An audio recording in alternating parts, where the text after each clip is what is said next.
Entonces, nuestro primer tema son las distribuciones conjuntas o distribuciones de probabilidad conjunta, ¿no? Vamos a llamarle distribuciones de probabilidad conjunta. Y la idea de este tema es explorar o de alguna manera llegar a la generalización de lo que ustedes ya han visto en estadística uno. En estadística uno casi todo la última parte que se ve es el tratamiento de las variables aleatorias con una sola variable aleatoria, ¿no? Eh, y todas estas variaciones de alguna manera nacen a partir de el concepto de probabilidad, ¿no? Así que eso es bien importante recordar. A ver, aprovechando que están igual varios aprovechando que podemos usar el chat de por acá, ¿quién puede definir lo que era un experimento aleatorio? ¿Qué era un experimento aleatorio cuando veían estadística uno? ¿Quién lo puede definir? A ver, pueden escribir, o si quieren alguien activa su micrófono. ¿Qué era un experimento aleatorio?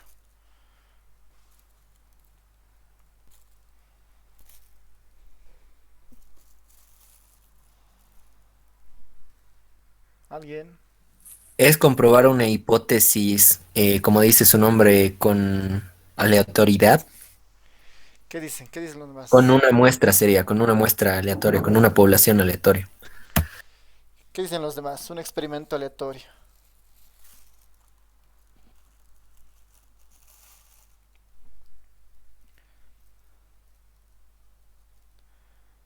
Licenciado, Sí, adelante, adelante. en un experimento aleatorio es un experimento en el que uno no puede conocer los resultados. Ya se ha dado el experimento bajo las mismas circunstancias. Los resultados de este experimento no pueden ser uh, predecibles. Eso, ¿no? Lo que su compañero dice. El experimento aleatorio es lo más pequeño, ¿no? Es como el punto de partida de toda la probabilidad, ¿no? Y es de donde nace el concepto de probabilidad, de estudiar los experimentos aleatorios. ¿Qué es un experimento aleatorio?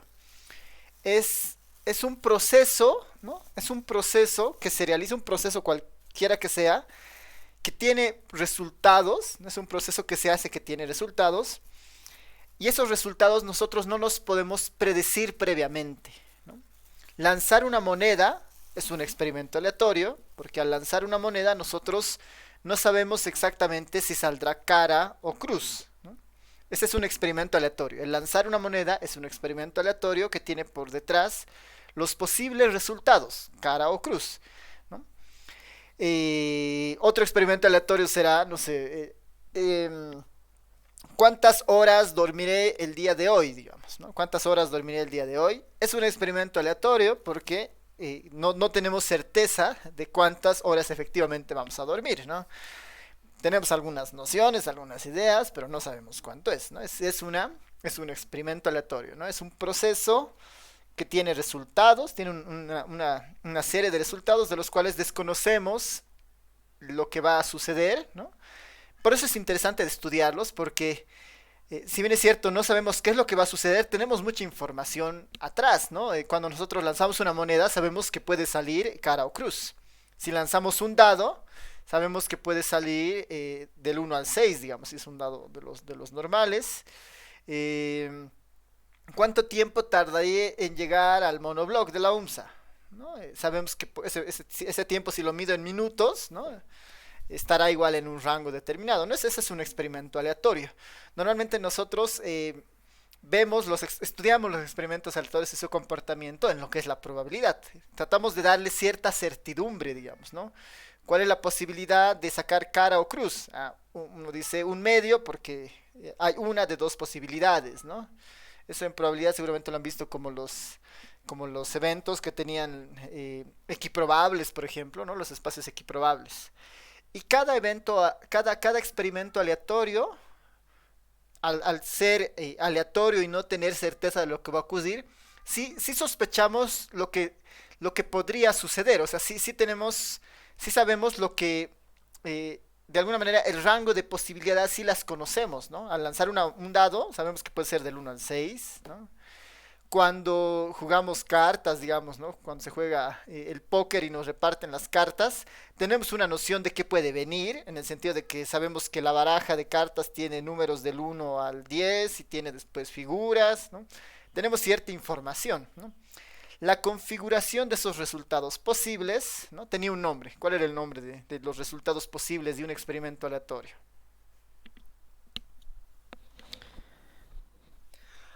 ¿Quién recuerda? Espacio muestral. Eso, ¿no? El espacio muestral es un espacio de posibilidades, ¿no? Un espacio de posibilidades, lo que puede ocurrir en el experimento aleatorio. Entonces ahí, experimento aleatorio, probabilidad. El segundo elemento es, ¿qué es una variable aleatoria? ¿Quién recuerda? ¿Qué será una variable aleatoria? Porque era como lo segundo que se definía después de ver, ya sé que es un experimento aleatorio, ya sé que es una probabilidad, que es en realidad darle cierto valor a una posibilidad de lo que podría ocurrir en el espacio muestral, ¿no? ¿Qué será una variable aleatoria? ¿Quién recuerda?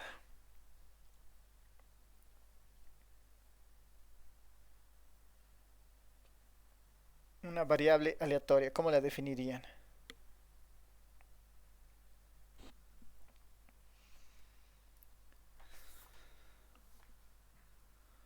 A ver, alguien que se anime, igual pueden escribir.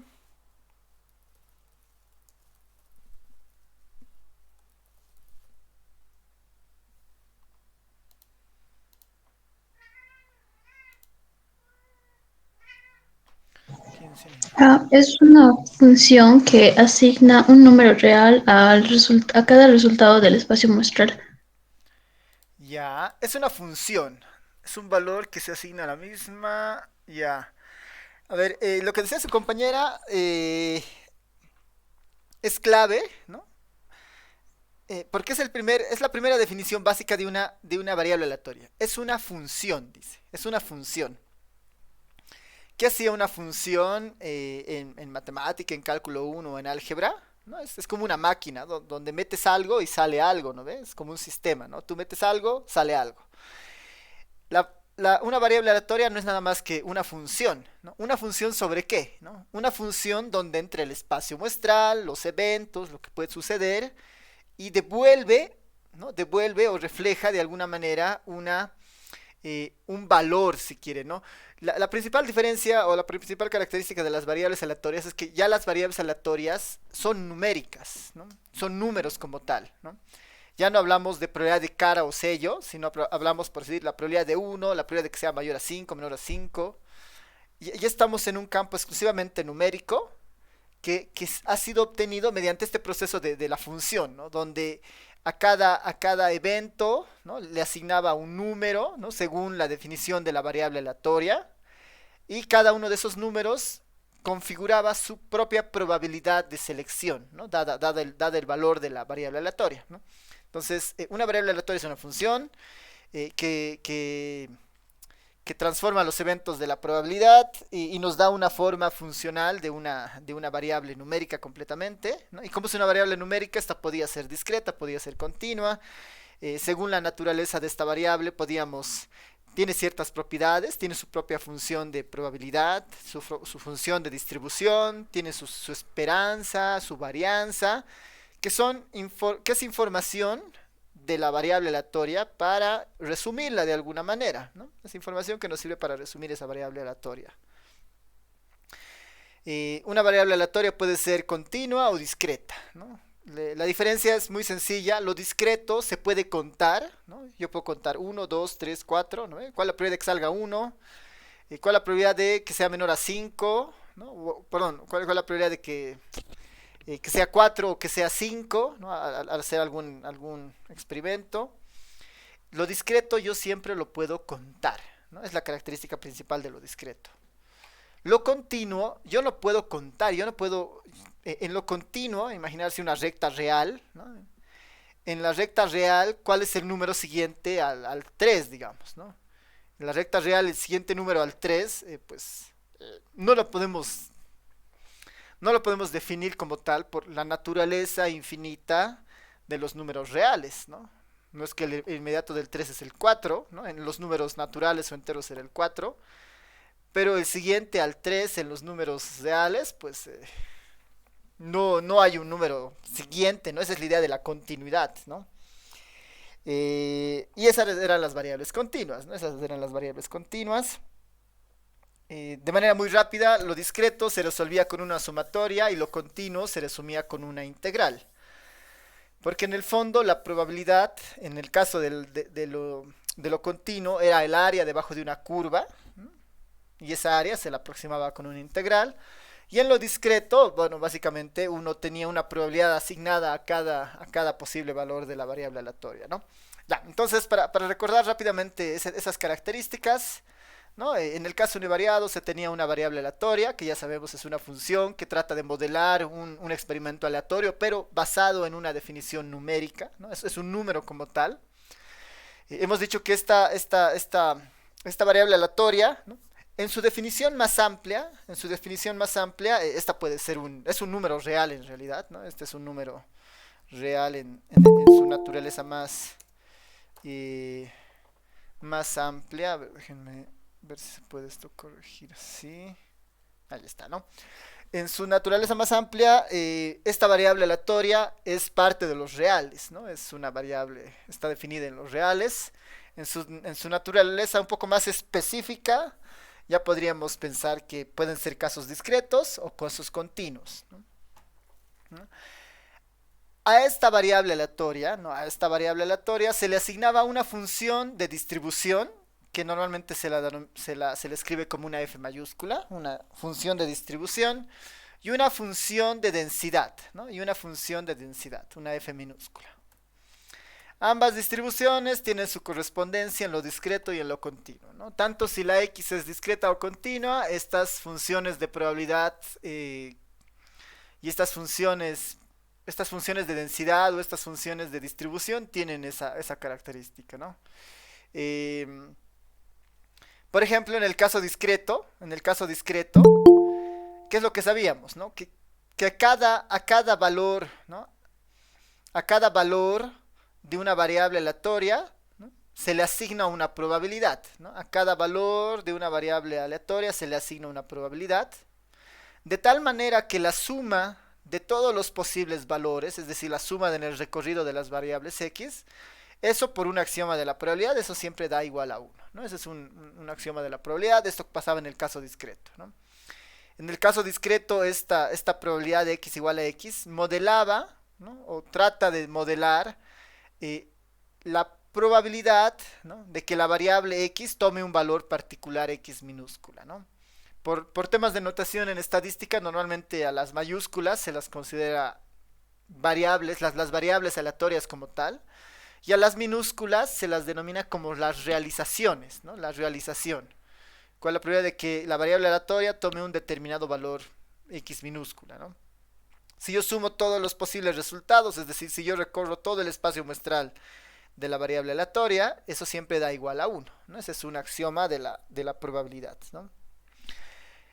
Mismo escenario en el caso continuo, ¿no? En el caso... A ver, me voy a ir al continuo, ¿no? En el caso continuo sucede algo similar.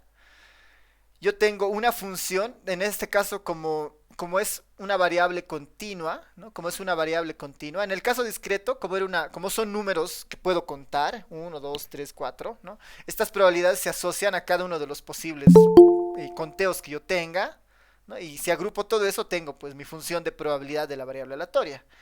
En el caso continuo, como yo no puedo contar, ¿no? Lo que acompaña el comportamiento de una variable aleatoria continua es una curva, ¿no?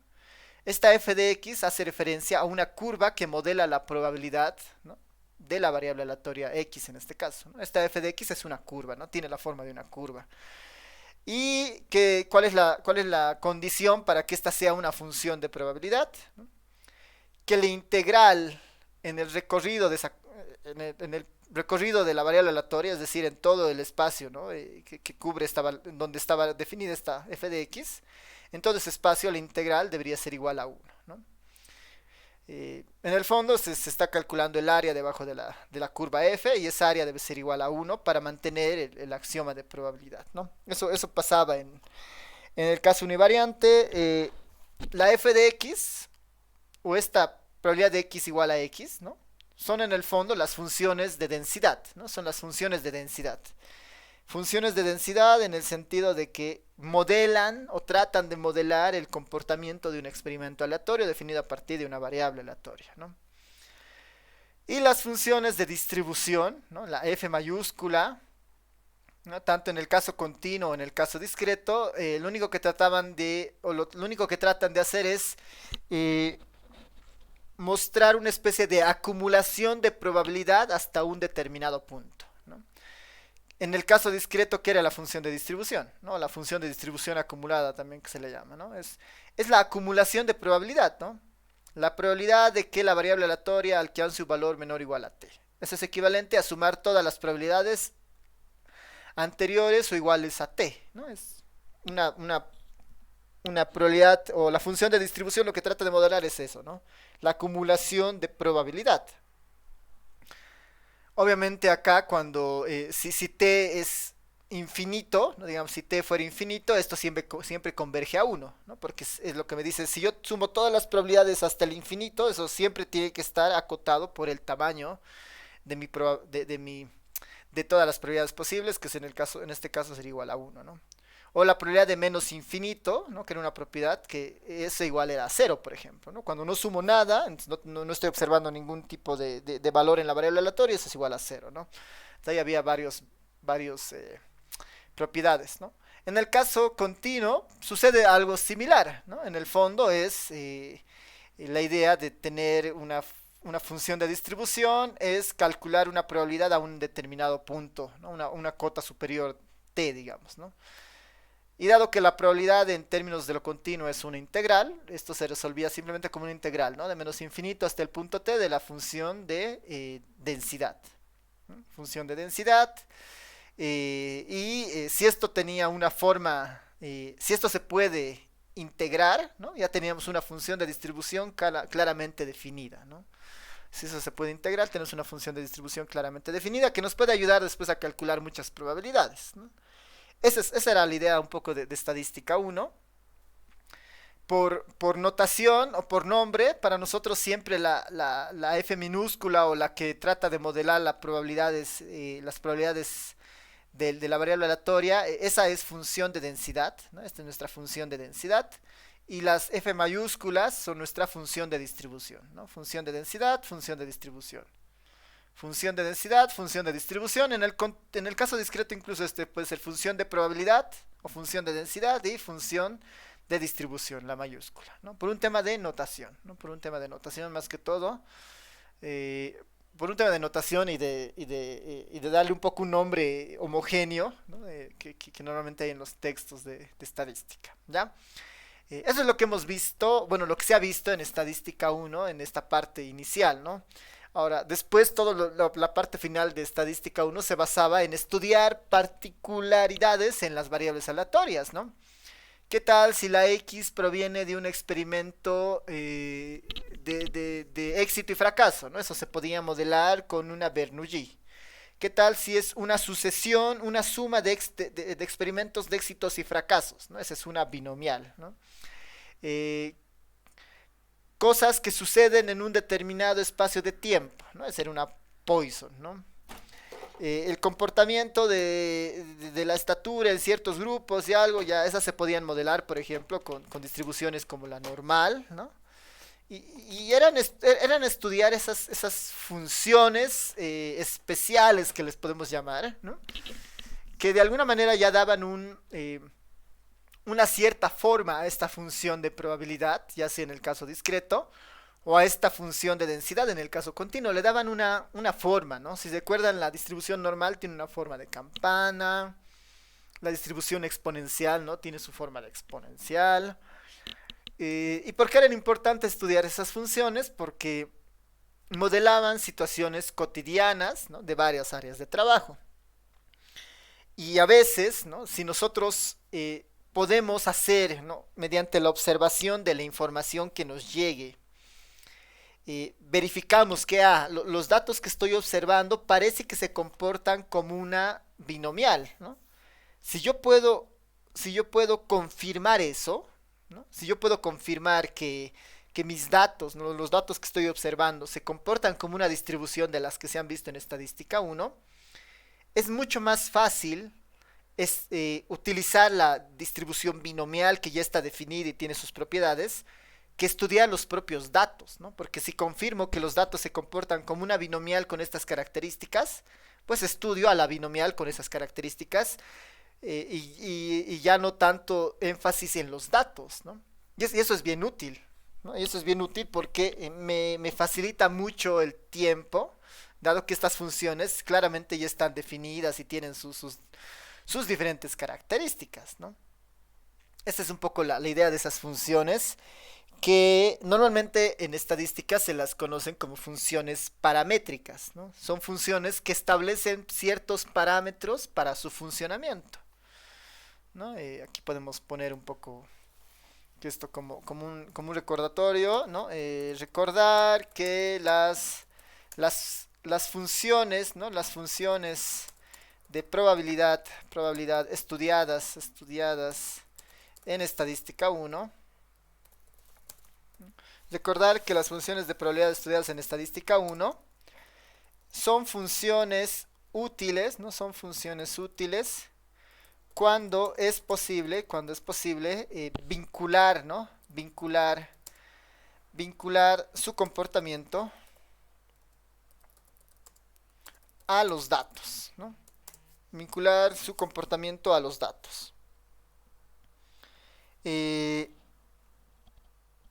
Estas, ¿no? Estas funciones, ¿no? Estas funciones son llamadas funciones, son llamadas, estas funciones son llamadas distribuciones o funciones,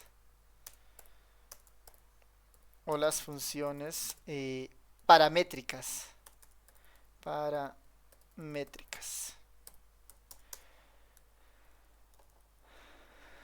Algunos ejemplos, ¿no? Algunos ejemplos. Simplemente por mencionar algunos. Si x se podría distribuir como una variable Bernoulli, por ejemplo, ¿no? Bernoulli. Y el parámetro de la Bernoulli, ¿qué es? Es una proporción, ¿no? Con una probabilidad de éxito, digamos, ¿no? Es una Bernoulli con una probabilidad de éxito P. El lanzamiento de las monedas se modela como una Bernoulli, ¿no? El éxito de una vacuna se modela como una Bernoulli, digamos. Es la probabilidad de que una vacuna, no sé, una vacuna te genere inmunidad con alguna enfermedad, digamos, ¿no? Es éxito o fracaso, digamos. ¿Genera o no genera, digamos? ¿Y con qué probabilidad lo genera? ¿No? Esa es una Bernoulli en el fondo. Y la Bernoulli tiene un solo parámetro, que es la probabilidad de éxito, por ejemplo, ¿no? Mientras, ¿no? Si tenemos otra variable aleatoria que se distribuye como una binomial, ¿no? Como una binomial. La binomial tiene dos parámetros, el n y el p, ¿no? Que es, la binomial en el fondo son experimentos independientes Bernoullis que se realizan, ¿no? Donde cada experimento Bernoulli tiene la misma probabilidad, solamente que se repiten n veces, ¿no? Esa es una distribución binomial que modela este tipo de procesos, ¿no? Podemos pensar en que ya no estamos observando, ¿no? Por ejemplo, ¿no? Si tuviéramos un grupo común de estudiantes, ¿no? Que en este caso, ¿no? Ahora tengo 82 estudiantes en las clases, ¿no? Pensemos que los 82 estudiantes tienen la misma información para empezar para conectarse a la clase, ¿no? La binomial podría modelar de alguna manera cuál es la probabilidad de que los estudiantes inscritos en la materia entren en la sala de Classroom, digamos, ¿no? ¿Cuál es la probabilidad de que 50 estudiantes de los 100 inscritos en la materia entren en la sesión virtual, digamos, ¿no? Y eso normalmente se la puede modelar como una binomial. Ahí lo difícil será pues construir esta probabilidad, ¿no? ¿Cuál es la probabilidad de que un estudiante entre a una clase virtual, ¿no? ¿Cómo construimos esa probabilidad, ¿no? Esa es un poco parte de lo que no se ha visto todavía en estadística 1 y en algún momento nosotros lo vamos a ver, ¿no? Esta P. Pero la idea de la binomial es esa, ¿no? Modelar experimentos independientes Bernoullis, ¿no? Así de forma masiva. Y otros experimentos, otras funciones que han debido ver es, ¿no? La distribución exponencial, por ejemplo, ¿no? Si X se distribuye exponencial y esta tenía un parámetro que se llamaba el lambda, por ejemplo, ¿no? El lambda, y entre las más conocidas, ¿no? Que cuando X se distribuía como una normal, por ejemplo, ¿no? Cuando la variable aleatoria se distribuía como una normal, y la normal tiene dos parámetros, su centro y su varianza, ¿no? El mu y el sigma. No, estas son algunas de estas distribuciones que seguramente ustedes han estudiado. Y se llaman distribuciones o funciones paramétricas porque la forma que estas van a tener, ¿no? La forma de que estas funciones van a tener, de alguna manera son, se sospecha como son, ¿no? De la normal es como una campana. La Bernoulli finalmente, o perdón, la binomial igual depende mucho, o la forma que van a tener depende mucho de los parámetros de cada distribución. El parámetro de la Bernoulli es P, el parámetro de la binomial es N y P, el parámetro de esta exponencial es lambda, y esta distribución normal tiene dos parámetros, ¿no? Tiene el mu y el sigma, ¿no? Entonces, por eso son distribuciones paramétricas, ¿no? Dependen mucho del valor de sus parámetros para ser definidas completamente. Y si nosotros podemos asociar el comportamiento de nuestros datos a una de estas distribuciones, es mucho más fácil trabajar ya con las funciones que hemos trabajado, porque es hacer lo que hacían en estadística 1, digamos, ¿no? Si yo recolecto una muestra de una población y de sus edades, ¿no? Y en ese grupo de edades que yo tenga, ¿cuál será la probabilidad de que las edades sean mayores a 30 años, ¿no? Eso es medio complicado si yo estudio los datos sueltos, pero si yo sé que esos datos se comportan como una normal, es mucho más fácil calcular de una normal la probabilidad de que la edad sea mayor a 30, por decir, ¿no? Entonces, eso facilita harto, ¿no? Facilita harto el trabajo. Ya. La idea en este capítulo, la idea en este capítulo en realidad es ver el caso bivariante cuando nosotros ya no observamos una sola variable, sino que ya estamos observando dos o más variables simultáneamente, ¿no? La idea de este capítulo es ver las propiedades en el caso bivariante y generalizar para el caso multivariante, ¿no? Cuando ya tenemos más de una variable, ¿no? De manera muy específica lo podemos poner aquí, ¿no? El caso bivariante nosotros estamos hablando de una x1 y una x2, digamos, ¿no? Tengo la variable aleatoria x1, tengo la variable aleatoria x2. Y las observo simultáneamente. A veces esto es más común, ¿no? A veces esto es más común. Depende mucho el contexto. Estas dos variables pueden ser completamente independientes entre ellas, ¿no? Pensemos que una no está afectando a otra. O pueden tener algún tipo de relación, ¿no? Por ejemplo, si agarramos dos variables en la materia, ¿no? Bueno, o en la universidad, ¿no? Si agarramos dos variables en la universidad, la x1 podría ser el sexo, hombre o mujer, y la otra podría ser la carrera de elección, ¿no? Entonces, uno puede estudiar de la manera aislada y decir, bueno, este es el porcentaje de hombres y de mujeres en la universidad, estas son las carreras con más estudiantes, ¿no? Uno puede estudiarlas de manera separada, o también las puede estudiar de manera conjunta, ¿no? Y especificar, parece que en estas carreras hay más predominancia de mujeres, hay más predominancia de hombres, en estas carreras, claro, hay un balance así de 50-50. La idea de esta parte es justamente eso, ¿no? Poder estudiar dos variables simultáneamente y sus propiedades, ¿no? Y las propiedades que éstas tengan. Para después llegar al caso multivariante, ¿no? Al caso multivariante que es ya estudiar x1, x2, x3 hasta cuantas variables existan, digamos, ¿no? Hasta un x n minúsculo le voy a poner, ¿no? Hasta n cantidad de variables aleatorias, ¿no? Entonces, ese es el objetivo de este capítulo en especial. ¿Y por qué es tan útil? O bueno, ¿por qué estudiamos esto? Porque cuando veamos los siguientes capítulos, la naturaleza principal de la materia es el concepto de inferencia, ¿no? Es el concepto de inferencia, algo que decíamos la anterior clase. La característica principal de la materia es el proceso de inferencia. ¿Qué es el proceso de inferencia? Es poder aprender de una muestra, ¿no? Y utilizar esa muestra para generalizar lo que le esté pasando a una población mucho más grande, ¿no? Ese es el objetivo que queremos hacer en el fondo, ¿no? Yo tengo en la sesión del Classroom, del Meet, ahorita 81 conexiones, ¿no? Yo podría decir, bueno, ¿qué tal si yo tomo una muestra de tamaño 10, ¿no? De esas 81 conexiones. ¿Cómo hago para que esa muestra de tamaño 10 represente a los 81 estudiantes?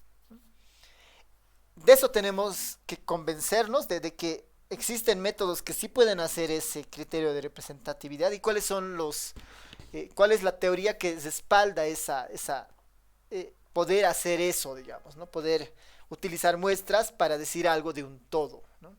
Ese es el foco de la materia principalmente y en eso se enfocan casi todos los siguientes capítulos. Pero para que eso funcione, la base en el fondo son pues, las distribuciones de más de una variable, ¿no? Las distribuciones conjuntas, ¿no? Ya, entonces vamos a ir definiendo lo que es una variable aleatoria o las variables aleatorias bivariantes, ¿no? Vamos a ir definiendo las variables aleatorias bivariantes. No son nada más que un par de variables aleatorias, ¿no? Un par de variables aleatorias, es decir, ya estamos observando más de una, ¿no? Ya estamos observando más de una, estamos observando al menos un par, en este caso bivariante. Y una característica es que este par de variables aleatorias tienen una distribución conjunta, ¿no? Tienen un comportamiento que se lo puede modelar de forma conjunta, ¿no? Esa es la idea, ¿no? Esta distribución conjunta es nuestro equivalente, ¿no? Esta distribución conjunta es nuestro equivalente a la función de densidad que nosotros veíamos en el caso univariante, ¿no? A la f de x, por ejemplo, que nosotros veíamos, estamos diciendo que vamos a poder modelar una f de x, pero ahora con dos x, digamos, una x1 y una x2, ¿no? Entonces, esa es un poco la idea, ¿no? Es que vamos a poder ahora trabajar con distribuciones que modelen el comportamiento de dos variables. Aspecto que visualmente tal vez un poco puede llegar a complicarnos en el sentido de que nosotros cuando trabajamos con una variable aleatoria, estamos con la variable y su función de densidad, ¿no? Y eso se la puede graficar en un espacio de dos dimensiones fácilmente, ¿no? Cuando hablamos de una distribución conjunta de dos variables, tenemos tres elementos, ¿no? Tenemos el valor de una variable, digamos la x1, el valor de la otra variable, la x2, y cómo estas dos reflejan una tercera variable a partir de su función, ¿no? Tenemos tres elementos. Entonces, necesariamente se tiene que recurrir a una visión tridimensional para ver qué forma tendrá una distribución conjunta de dos variables aleatorias, ¿no? Por ende, cuando tengamos más de dos variables aleatorias, cuando tengamos tres, ¿no? Cuando tengamos tres variables aleatorias, eso se puede visualizar en un espacio de 4 dimensiones, ¿no? Y no vamos a poder verlo a menos que lo partamos como en pedazos, digamos, ¿no? Y veamos, estudiemos, condicionemos a una y veamos el comportamiento de otras tres, digamos, ¿no? Algo así recién se va a poder ver, ¿no? Así que ya vamos a empezar un poco a tener limitaciones para visualizar algunas cosas, ¿no? Pero En el fondo es eso, ¿no? Una distribución conjunta es el comportamiento simultáneo que generan dos variables aleatorias, ¿no? Y que se modelan con sus propios principios de probabilidad, ¿no? Son típicamente representadas con lo que ya hemos dicho, ¿no? Mayúsculas, variable x, y, este puede ser un par de variables aleatorias x, y, o de manera mucho más convencional que la que vamos a utilizar nosotros, x1 o x2, ¿no? Estamos hablando de dos variables, x1 o x2, ¿no? La variable aleatoria siempre son mayúsculas para nosotros y las realizaciones de estas variables, ¿no? Las realizaciones, es decir, los eventos propios de cada una de esas variables aleatorias, normalmente se las representa con minúscula, ¿no? En el par xy o en el par x1 o x2, ¿no? En el par x1 o x2. Eso inicialmente, ¿no? Ya. Entonces empezaremos con nuestra primera definición, nuestra definición 1. Un par de variables aleatorias bivariadas es un par numérico, ¿no? Seguimos en la idea de que estamos manejando números, ¿no? Es un par numérico de resultados, ¿no? Y además es una función definida, ¿no? Es una función definida en los números reales, ¿no? En los números reales al cuadrado, ¿no? No sé si esto se ve.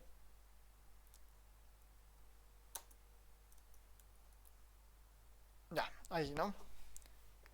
Entonces, nuestra definición 1, un par de variables aleatorias bivariadas es un par numérico de resultados, una función definida en los números reales al cuadrado, ¿no? ¿Por qué? Porque para cada uno de los valores que toma la variable x, la otra variable y igual puede tener otro valor y queremos encontrar el punto de encuentro entre la variable x y la variable y, digamos, ¿no? Como un punto de encuentro. Ejemplos muy sencillos, ¿no? Pueden ser la edad y la estatura, ¿no? La edad y la estatura. Una determinada persona puede tener una edad con una determinada estatura. Una persona de 23 años, unos 70, una persona de 20, unos 72, otra persona de 20, unos 54, una persona de 26, unos 59, una persona de 19 años, unos 75. Este es un ejemplo de un par o de una variable aleatoria, ¿no? Finalmente están definidas, ¿no? La edad puede estar definida en los reales, la estatura también en los reales, y por lo tanto este par o este binomio están definidos en los reales al cuadrado, ¿no? En el espacio de los reales al cuadrado. Otro par podría ser el ingreso y los años de experiencia de las personas, ¿no? No podría pensar que hay algún tipo de relación tal vez, ¿no? Una persona con más años de experiencia tal vez tiene mayores ingresos, ¿no? Pero cualquier observación que pueda proveer más de una variable, ¿no? El estudio de esas dos variables simultáneamente pueden darnos más insumos para nuestro análisis, ¿no? Esa es parte de este principio inicial, ¿no? Un ejemplo mucho más cerrado podría ser este, ¿no? Imaginar que se lanzan dos monedas simultáneamente, ¿no? Imaginar que se lanzan dos monedas simultáneamente. La moneda 1, la moneda 2, digamos, ¿no? La moneda 1, la moneda 2. Son dos variables aleatorias distintas, ¿no? El lanzamiento de la variable de la moneda 1 puede salir cara o sello. Si yo lanzo una segunda moneda, esa segunda moneda puede salir también cara o sello. Si yo lanzo simultáneamente las dos monedas, ¿no? Tengo una serie de diferentes combinaciones también, ¿no? En esa idea tengo un propio espacio muestral asociado al lanzamiento de las dos monedas simultáneamente. Si vemos el espacio muestral de este ejercicio, podríamos, al lanzar dos monedas simultáneamente, las dos podrían salir cara, ¿no? Cara, cara. Podrían salir cara, sello, ¿no? Sello, cara o sello, sello, ¿no? Al lanzar dos monedas simultáneamente, este es el espacio de probabilidad que podríamos tener, ¿no? Si lo queremos llevar esto a un campo numérico, ¿no? Si lo queremos esto convertir a un número, podemos definir como si la cara fuera éxito, ¿no? Y la cara la ponemos como 1, y el sello 0 como fracaso, digamos, ¿no? Cara, éxito 1, 0, sello, fracaso, ¿no? Y nuestro nuestro recorrido en este caso, ¿no? Este es espacio muestral, este es espacio muestral de los eventos, y este ya sería el recorrido de nuestra variable aleatoria, ¿no? Si a nuestra variable aleatoria la volvemos un número, digamos, ¿no? 1 cara y 0 sello. Entonces tengo estas duplas, ¿no?, como posibles resultados de mis variables aleatorias con dos variables, ¿no?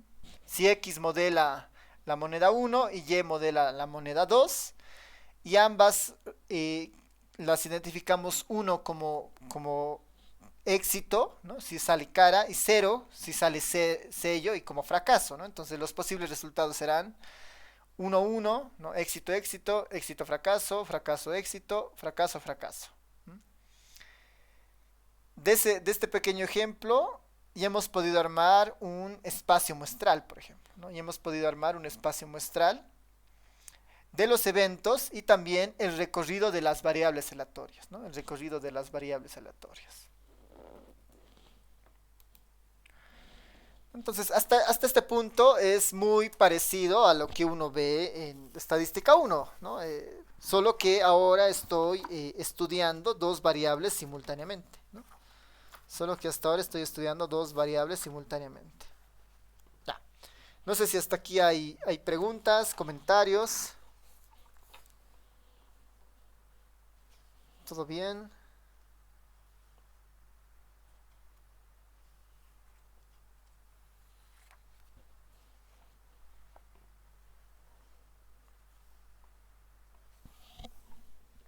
Ya.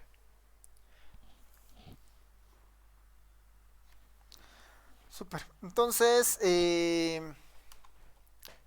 al igual que en el caso,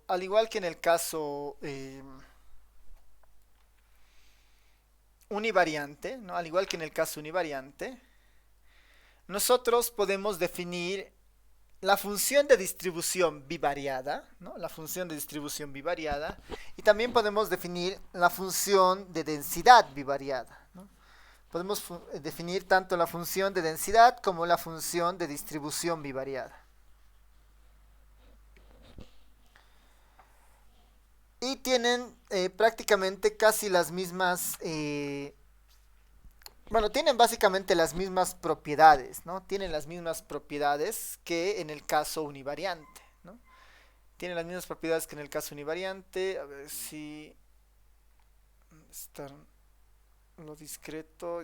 Ya, está bien, veremos nomás desde la distribución acumulada. La función de distribución, ¿no? La función de distribución conjunta, ¿no? La función de distribución conjunta, la F mayúscula, sigue teniendo la misma definición de acumular probabilidades, ¿no? La misma condición de acumular probabilidades.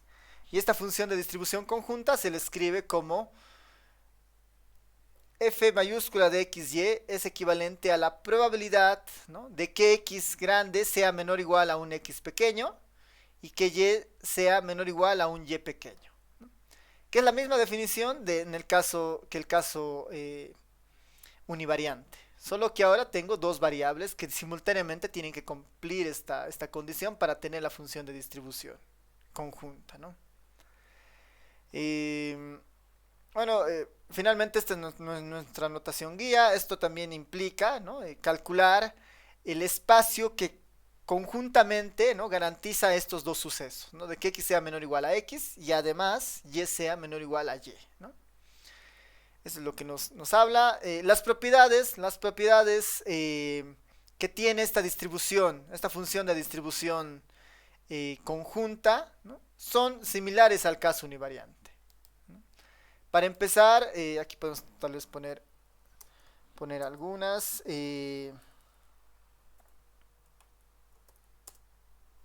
Por ejemplo, ¿no?, la función de distribución, ¿no?, conjunta siempre está acotada, ¿no?, siempre está acotada entre 0 y 1. ¿No? Esta es una propiedad básica. Otra, podemos decir que esta función evaluada, ¿no?, esta función evaluada en algunos puntos, digamos, por ejemplo, esta función evaluada en menos infinito esta función evaluada en menos infinito.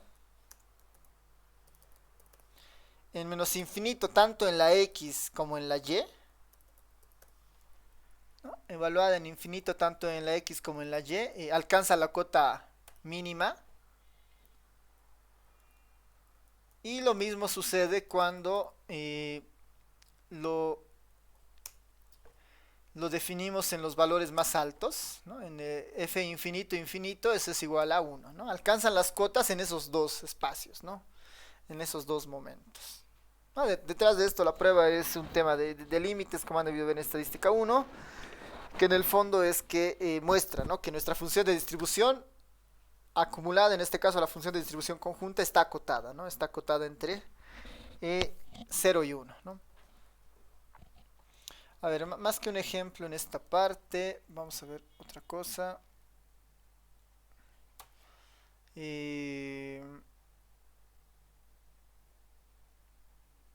No, aquí veremos un ejemplo 1. Un ejemplo 1. Uno bastante sencillo, ¿no? Uno bastante sencillo. Bueno, antes tal vez del ejemplo. Veremos la función de distribución o la función de densidad, ¿no? La función de densidad sencilla como tal, ¿no? Vamos a ver las funciones de probabilidad, ¿no? Las funciones de probabilidad bivariadas, ¿no? Bivariadas. En un caso discreto y en un caso continuo. En el caso discreto, ¿no? En el caso discreto, esta nosotros simplemente la podemos definir de esta forma, ¿no? Como la probabilidad de x1, x2, ¿no? Como la probabilidad de x1, x2, que en términos formales esto significa la probabilidad de que la variable aleatoria x1 tome el valor de x1 pequeño y la variable x2 tome el valor pequeño de x2, ¿no? Ese es en el caso discreto, ¿no? Esa es la forma en el caso discreto, y este tiene sus propias probabilidades, ¿no? Bueno, sus propias reglas, ¿no? Que de alguna manera se heredan de lo que hemos visto en el caso univariante, ¿no? Esta tiene varias propiedades que las podemos enunciar. Para empezar, ¿no? Cada una de las probabilidades siempre tienen que ser mayores a 0 y menores a 1, ¿no? Igual están acotadas entre 0 y 1, ¿no? Estas probabilidades, ¿no? Estas probabilidades están acotadas, x1, x2, están acotadas entre el 0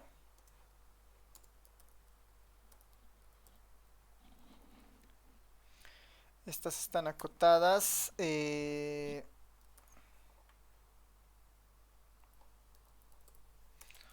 un momentito,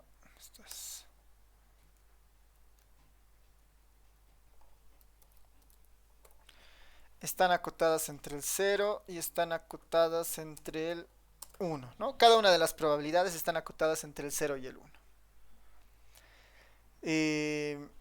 Otra propiedad importante, ¿no? Otra propiedad importante es que la sumatoria, ¿no? La sumatoria en el recorrido de la variable x1 o de la variable x2, ¿no? La sumatoria en todo ese recorrido, la sumatoria en el recorrido de la variable x1 y la sumatoria en el recorrido de la variable x2, ¿no? La sumatoria en todo el recorrido de x1 y en todo el recorrido de x2, la sumatoria en todo el recorrido de x1 y en todo el recorrido de x2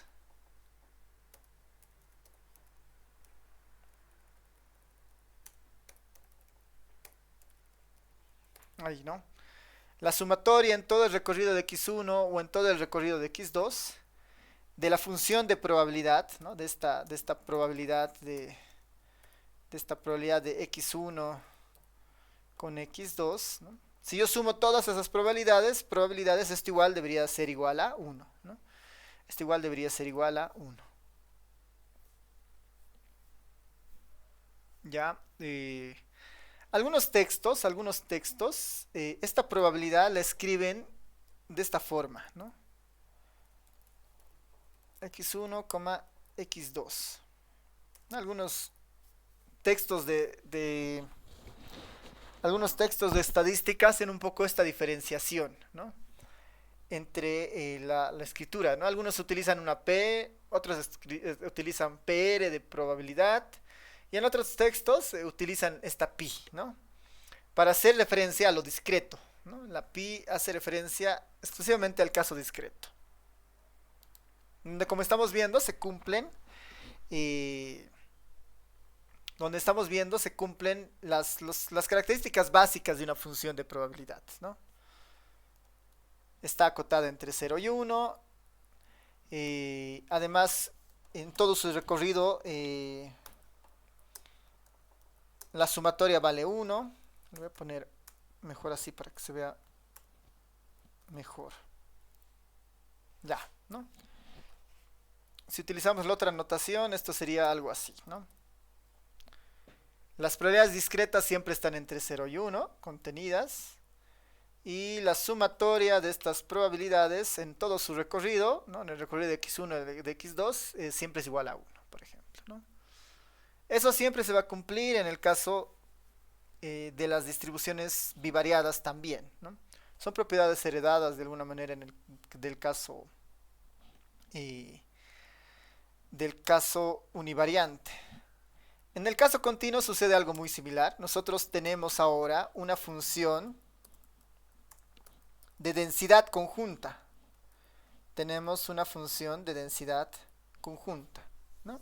Una f minúscula de x1 y de x2. Esta es nuestra función de densidad conjunta. De tal manera que x1 tendrá su propio recorrido, x2 tendrá su propio recorrido. Y esta función de distribución conjunta también cumple las propiedades que nos interesan, ¿no? La integral, ¿no? La integral en el recorrido de x1, ¿no? La integral en el recorrido de x1 y la integral en el recorrido de x2, ¿no? En el recorrido de x2 de la función de densidad, ¿no? De la f de x1, x2, diferencial de x2, diferencial de x2, diferencial de x1. Esta integral, ¿no? Esta integral doble igual debería ser igual a la unidad, ¿no? Esta integral debería ser igual a la unidad. No, igual debería cumplirse sin muchos problemas, ¿no?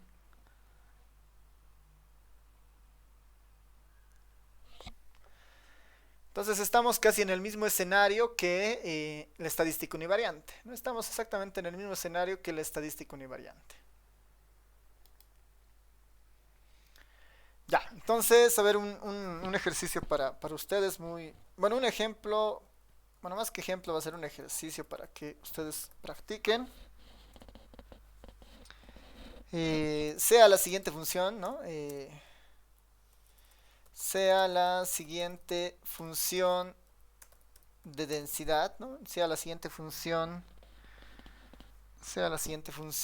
de densidad. Sea la siguiente función de densidad. Perdón, ahora sí. Sea la siguiente función de densidad. Vamos a trabajar con una función bastante sencilla. F de x1, x2, definida de la siguiente forma. Una fracción de 1 sobre 500.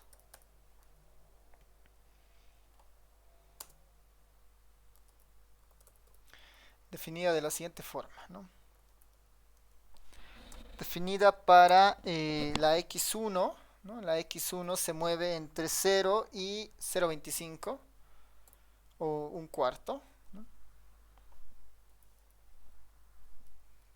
Se mueve entre 0 y 0,25.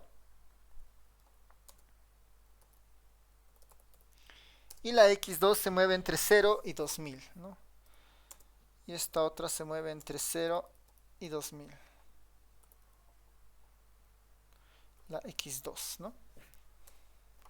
La x1 se mueve entre 0 y 25, la x2 se mueve entre 0 y 2000, Para cualquier otro valor, ¿no? Para cualquier otro valor es cero, ¿no? Para cualquier otro valor es cero. Entonces, el ejercicio consiste en tres cosas, ¿no? Primero es calcular, ¿no? Verificar, ¿no? Verificar si es una función, ¿no? Verificar si es una función de densidad, ¿no? Verificar si es una función de densidad. Y dos, podemos calcular alguna probabilidad, ¿no? Calcular la probabilidad de... Y ahí a ver unas tres probabilidades veremos. Ah, no. La otra sería encontrar la función de distribución. Encontrar la función de distribución. Es decir, la F mayúscula, ¿no? Y calcular estas dos probabilidades. Una va a ser la probabilidad de que x... Perdón. Está bien. Ahí. Encontrar estas dos probabilidades. La probabilidad de que x1 sea mayor a 0,10, ¿no? La probabilidad de que x1 sea mayor a 0,10 y de que x2 sea menor a 1000, ¿no? Y que x2 sea menor a 1000. Y la otra,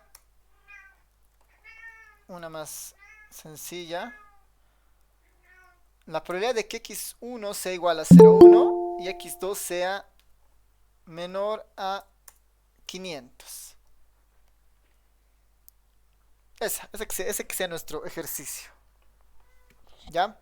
Verificar si es una función de densidad, encontrar la función de distribución, la F mayúscula, y calcular la probabilidad de que x1 sea mayor a 0,1 y x2 sea menor a 1000. Y la otra de que x1 sea mayor a 0,1 y x2 sea mayor a 1000, ¿no?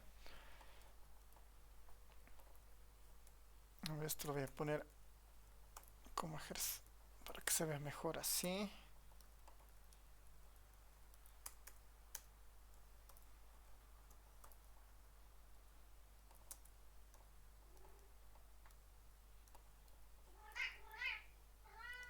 Y está esa. Y está esta también.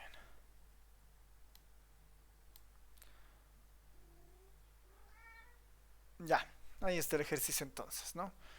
Sea esta función de densidad, verificar si es una función de densidad, encontrar la función de distribución F mayúscula, calcular la probabilidad de que esto suceda.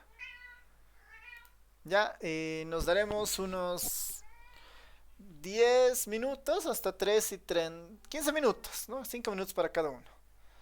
Hasta las 3:35 y les pregunto cómo les ha ido, ¿no? Y este es un tema más de cálculo, ¿no? En el fondo, ¿no? Solamente es aplicar algunas propiedades que tengamos, ¿no?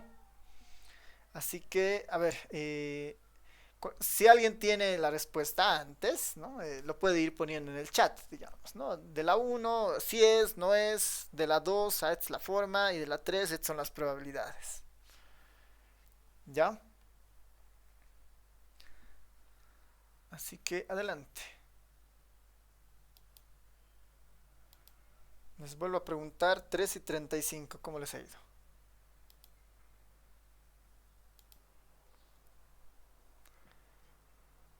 Hay que evaluar la integral, perdón, la integral múltiple de la función en el rango de x sub 1 y x sub 2. Eso, ¿no? La principal característica, ¿no? Deberíamos nosotros verificar que esto se esté cumpliendo, ¿no? Que la integral en el recorrido de x1 y la integral en el recorrido de x2 de la función de densidad conjunta, la x1 y la x2, eso tiene que ser igual a 1. Si esto se cumple, estamos ante una función de distribución de probabilidad, ¿no? Una función de densidad de probabilidad, ¿no? Una función de densidad como tal. Esto es bastante sencillo, simplemente reemplazamos, ¿no? Para tener nuestra formulita. Para el x1 de 0 a 1/4 lo voy a poner, este 0,25 para que sea más fácil de manejar, y el otro de 0 a 2000 de mi función de probabilidad, que básicamente, o de la función de densidad, que es 1/500, diferencial de x2, diferencial de x1, ¿no? Este 1 en 500 lo puedo sacar fuera de la integral. Esta primera la puedo mantener como está. Y aquí tengo 1, ¿no? La integral de 1, eso va a ser x2. Y la x2 debería evaluarla entre 0 y 2000. Diferencial de x1, ¿no? Simplemente eso.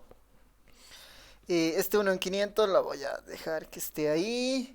Esta integral también de 0 a un cuarto. Esto ya lo puedo evaluar, ¿no? De 0 a 2000. Lo único que me va a quedar ahí es 2000 diferencial de x1, ¿no? 2000 diferencial de x1.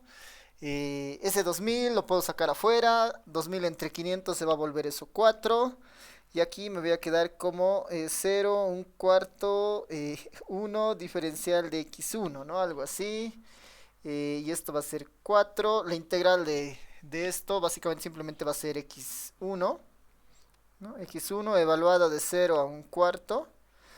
Y esto se va a volver 4 por un cuarto. Y esto es igual a 1, ¿no? Ahí no hay mucho más que hacer, ¿no? Efectivamente había sido una función de densidad, porque el integral múltiple en el recorrido de las variables aleatorias da igual a 1. ¿Ya? ¿Se entiende? ¿Se entiende esto? Es el proceso, más que las integrales, que el concepto, ¿no? El concepto central aquí, ¿cuál es? Es este, ¿no? Para verificar si es una función de densidad, esto debería cumplirse. Lo demás es algo que yo asumo que ustedes ya saben, que es cálculo de dos variables, ¿no ve? Integrales de dos variables. Ya. La segunda es encontrar la función de distribución. La segunda es encontrar la función de distribución. Esta la voy a poner en rojo. Que es encontrar la f grande, ¿no? La f grande. La f grande por definición, ¿no? La f de x1, x2. La f grande por definición no es nada más que la probabilidad de que x1 sea menor a algo y que x2 sea menor o igual a algo, ¿no? Esta, para hacerla más sencilla, voy a poner x1 menor a un t1 y x2 menor a un t2, ¿ya? Simplemente eso por comodidad. Y x2 menor a un t sub 2. Eso simplemente por comodidad. Son variables auxiliares, esta t1, t2, ¿no? Son valores cualquiera, después lo puedo reemplazar, ¿no? Este es el principio básico, ¿no? Y esto en términos de probabilidad, ¿no? ¿Qué significa? Debería ser la f de x1, x2 no es nada más que la integral desde el valor más pequeño, digamos. En este caso pondremos 0 en ambos casos, ¿no? 0 para el x1 hasta t1. Y de 0, el valor más pequeño del x2, hasta el t sub 2 para la x2. De mi función, ¿no? De mi función de probabilidad, que en este caso es 1 sobre 500 diferencial de x2, diferencial de x1, ¿no? Este es el principio más importante y este simplemente ya es nuestra forma en la que vamos a resolver. Esto igual es relativamente sencillo. Lo que hacemos es algo muy parecido a lo anterior. Sacamos el 1 en 500 afuera. Mantenemos esta de 0 a t1, ¿no? De 0 a t1. En esta primera de acá, como el 500 está afuera, la integral de esto simplemente es x2, ¿no? x2, evaluada de 0 a t sub 2, ¿no? Evaluada de 0 a t sub 2, diferencial de x1. Esto será igual a 1 sobre 500 de la integral de 0 a t1. Esto lo evaluamos, lo único que me quedaría es t sub 2, ¿no? Pues sería t sub 2 menos 0, ese 0 ya no importa. Y t sub 2 diferencial de x1, ¿no? Diferencial de x1. El t sub 2 es básicamente una constante cualquiera, ¿no? No está en función de nada, puede salir como una constante afuera con el 500, ¿no? Ya ha sido evaluada y es como una constante cualquiera. Ahí adentro me quedaría la integral de 1, ¿no? Respecto a x1, que sería simplemente x1 evaluado entre 0 y t1. Lo mismo que hace rato, evalúo x1 en t1 y en 0, y lo que me quedaría es algo así, ¿no? T sub 1 por T sub 2, todo esto dividido entre 500, ¿no? T sub 1 por T sub 2, todo esto dividido entre 500. Estas eran variables auxiliares, ¿no? La T1 hacía referencia a la X1, la T2 a X2, por lo tanto yo ya podría escribir algo así, ¿no? La f de x1, x2, la f de x1, x2, x2 es igual a, en vez de t1 le pongo x1, en vez de t2 le pongo x2, y eso dividido entre 500. Entre 500, esto para las x1 que se encuentran entre 0 y un cuarto, y para las x2 que se encuentran entre 0 y 2000, ¿no? 0 y un cuarto, y para las... Perdón.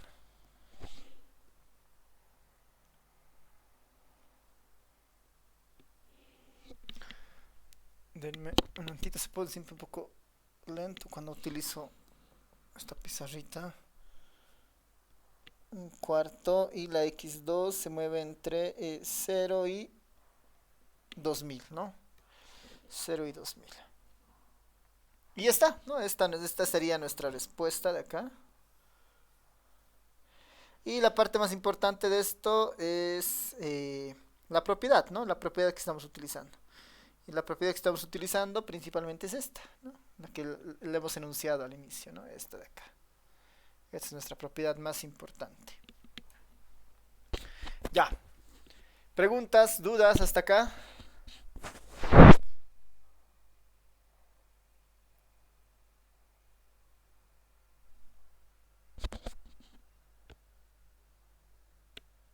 Una manera muy rápida de saber si nuestra función está bien, ¿no? Una manera muy rápida de saber si nuestra función está bien, es evaluarla en los puntos más pequeños y en los puntos más grandes.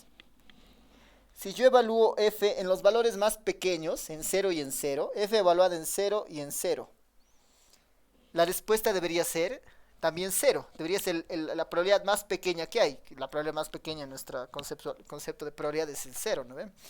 Entonces, si evaluamos el f en los más pequeños de x1 y x2, que es 0 y 0, los límites inferiores, esto sería 0 por 0 dividido entre 500, ¿no? 0 por 0 dividido entre 500, y esto es 0 nomás, ¿no ven? Este es el equivalente a f de menos infinito y menos infinito, ¿no? Cuando la cota inferior alcanza sus valores más pequeños, ¿no? Es el equivalente a ese. Y el otro es f de los valores más grandes, en este caso un cuarto y 2000, ¿no? F de un cuarto con el 2000. Aquí pongo un cuarto, aquí pongo 2000. Esto evaluado en esto dividido entre 500. ¿A cuánto es eso? Un cuarto de 2000 es 500, 500 entre 500 es 1, ¿no? Es equivalente al f de infinito positivo e infinito positivo, ¿no? El f en los valores más grandes, no el f mayúscula en los valores más grandes, tiene que siempre converger a 1, porque es una función que acumula la probabilidad y no puede acumular más de 1, no puede acumular más de 1. Entonces, en el límite de esta función, que es un cuarto 2000, debería alcanzar esto, ¿no? Los valores, las cotas más pequeñas y las más grandes, ¿no? Esta es una manera muy rápida, ¿no? Esta es una manera muy rápida de comprobar si lo que estamos haciendo está bien, ¿no? Si lo que hemos encontrado es lo correcto. Ya. Lo segundo era calcular las probabilidades, ¿no ven? No sé si alguien ya lo ha hecho, alguna de las dos probabilidades que teníamos. La probabilidad de que x1 sea mayor a 0,1 y la probabilidad de que x2 sea menor a 1000. Y la otra probabilidad. ¿Alguien lo tiene por si acaso? ¿Alguna de esas dos?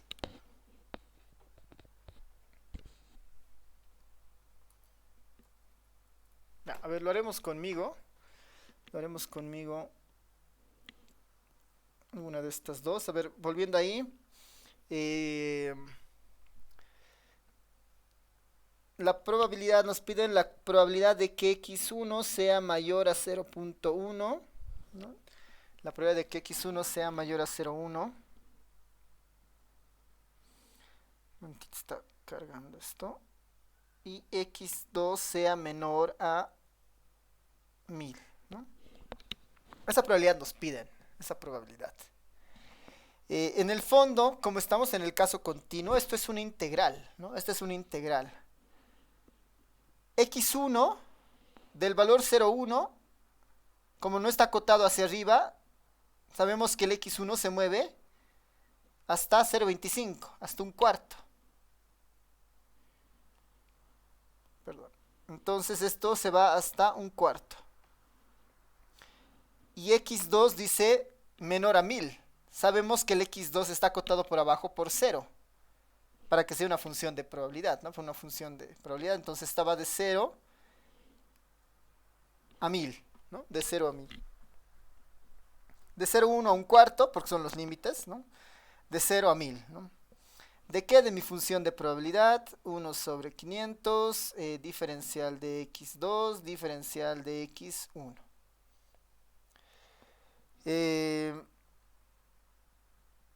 Y con esto, ya resolviendo este integral, deberíamos poder tener el resultado, ¿no? Lo mismo que antes, sacamos el 1 de 500, acá hacemos la integral del x2, que simplemente, bueno, la primera se va a quedar como 0,1 a un cuarto, y esta se va a quedar como x2 evaluada entre 0 y 1000. Diferencial de x1, esto va a ser igual a... esto no es nada más que 1000, ¿no? 1000 menos 0 es 1000 nomás. El 1000 puede salir afuera. 1000 entre 500, eso se vuelve 2, ¿no? Y aquí tendríamos 0.1. En un cuarto lo manejaré nomás 0.25 para que sea más fácil la diferencia. Y tendría de 1 diferencial de x1. Esto sería 2. Esta integral ya la puedo tener, que sería x1 simplemente, evaluada de 0.1 a 0.25, y eso es igual a 2 multiplicado por, evaluando esto, 0.25 menos 0.1, 0.15, ¿no? Por 0.15. 2 multiplicado por 0.15, esa sería nuestra probabilidad, ¿no? A ver, aquí, 2 multiplicado por 0.15. Aquí tengo algo de eso. 2 multiplicado por 0.15 es 0.3, ¿no? 0.3. Esto sería igual a 0.3. Y con eso ya tenemos esta probabilidad, ¿no? Con eso ya tenemos nuestra probabilidad. Ya, en el fondo esto es como estar en un plano, ¿no ve? Donde tenemos nuestros tres ejes. Aquí puede estar la x1, esta puede ser la x2, y esta es la función de x1 con x2. Como este es igual a 500, es una constante, es como tener un plano, ¿no? Un plano que está ahí flotando, y nosotros queremos acotar ciertos pedazos de ese plano, pero esas probabilidades en realidad son pues las áreas que pueden estar, ¿no? Las figuras geométricas que se forman debajo de los ejes que estamos buscando, digamos, ¿no? Un poco de esa idea está en el fondo, ¿no? Por eso tenemos esas dos características. En esta misma idea, el segundo ejercicio plantea esto, ¿no? La probabilidad de que x1 sea igual a 0,1 y la otra menor a 500, ¿no? La probabilidad de que x1 sea igual a 0.1 y que x2 sea menor a 500. Por definición, en el caso continuo, ¿no? En el caso continuo, lo que yo puedo bajar son áreas, ¿no? Lo que yo puedo bajar son áreas. La integral es un área, por ejemplo, finalmente no estamos descubriendo el área de un pedazo que está siendo acotado por ambas, ¿no? Por ambas variables dentro de la función que se está dibujando ahí, digamos, ¿no? Es una función, como es un plano, esta área es lo que estoy devolviendo como probabilidad de 0,3, ¿no? Ahora, sin embargo, cuando está ocurriendo esto de acá, ¿no? Esto ya no es un área, ¿no? Y si recuerdan en el caso continuo, no, en el caso continuo, en el caso univariante, ¿no? Si X es continua, ¿no? Si X es continua, y queríamos calcular la probabilidad de que X sea igual a una constante cualquiera, ¿no? Si X es continuo y queríamos calcular la probabilidad de que X sea igual a una constante cualquiera, esto inmediatamente era cero, ¿no? Esto inmediatamente era cero. ¿Por qué? Porque no podemos sacar el área. El concepto de probabilidad cuando una variable es continua es un área. Y yo no puedo calcular el área de un punto, ¿no? Porque cuando X es constante y yo tengo una curva, digamos una curva como esta y X es una constante, yo no puedo sacar el área de esta línea, digamos, ¿no? Yo necesito al menos 2 puntos para sacar el área, ¿no? En el caso univariante, si es esto ahí podría sacar, digamos, la probabilidad de algo, ¿no? Pero si es un solo punto, ¿no? Cuando X es igual a algo, no puedo sacar el área de esto, ¿no? Necesito al menos 3 puntos para tener un área y sacar algo, digamos, ¿no? Entonces, esto se daba igual a 0, ¿no? En este caso, ¿no? En este caso podemos pensar que es igual, ¿no? Que esto es igual a 0, ¿no? Que esto es igual a 0. ¿Por qué? Porque no puedo sacar un área como tal, ¿no? Lo más cercano a solucionar este problema, es el concepto de la probabilidad condicional, ¿no? Lo más cercano a esto es la probabilidad condicional. Algo que vamos a ver en las siguientes clases, ¿no? Lo más cercano a tratar de resolver esto es un concepto de probabilidad condicional, que nos dice, que es un poquito más específica, dice, la probabilidad de que x2 sea menor a 500, dado que x1 es igual a 0.1. Esto sí ya se puede calcular y este va a tener un número, este va a tener algún valor, ¿no? Pues este es el concepto de una probabilidad condicional. Cuando nosotros establecemos, que ya lo hemos visto, si recuerdan igual, bueno, que ya lo han debido ver en estadística 1, ¿no? Que es las probabilidades condicionales. Lo mismo vamos a poder ver ahora cuando tengamos funciones bivariantes. Vamos a poder poner una función en condición a otra, digamos, ¿no? Y vamos a poder calcular cosas de este estilo, ¿no? La probabilidad de que x2 sea menor a 500 dado que el x1 tome el valor de 0,1. Por ejemplo, esto sí va a ser posible, ¿no? Pero respondiendo al ejercicio, esto no, ¿no? Esto es igual a 0 nomás, ¿no? Porque es como si estuviéramos pidiendo simplemente un punto, digamos, que se proyecte del x1, ¿no? Mientras del x2 están saliendo 2 puntos y en el fondo se está generando una sola imagen, ¿no? Ya. Con eso entonces tenemos nuestros ejercicios resueltos. No sé si tienen consultas, comentarios.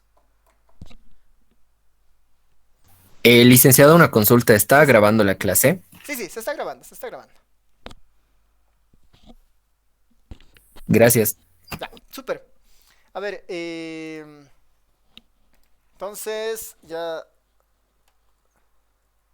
¿Dónde estás? Ya, por si acaso ya tenemos las respuestas de esta sería por si acaso, bueno, de esta ya hemos encontrado, este era igual a 0.3, este era igual a 0, y encontrar la función de distribución, esta ya la hemos encontrado, la voy a poner para que en los apuntes aparezcan, f de x1, x2, una fracción, 500 x1 por x2, ¿no? Esa era la función de distribución, ¿no?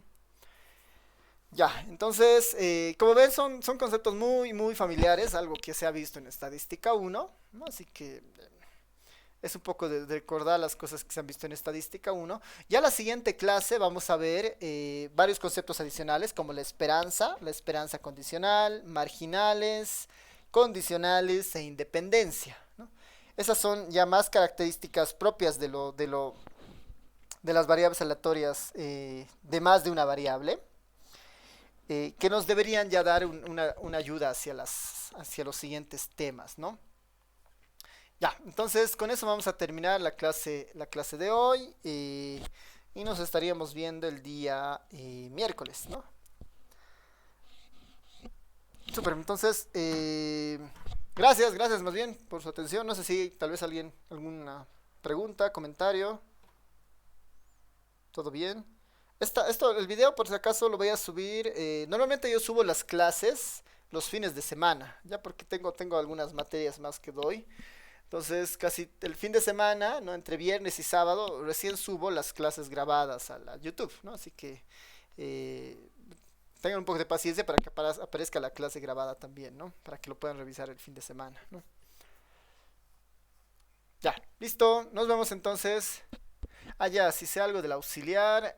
No, todavía no me han dicho nada, pero supongo que ya se va a contactar, ¿no? Hay que esperar un poco. Creo que están en invitaciones o en evaluaciones, pero sí, normalmente va a aparecer seguramente las siguientes semanas. Nos vemos. Chao, chao. Hasta luego. Hasta luego, Hasta licenciado.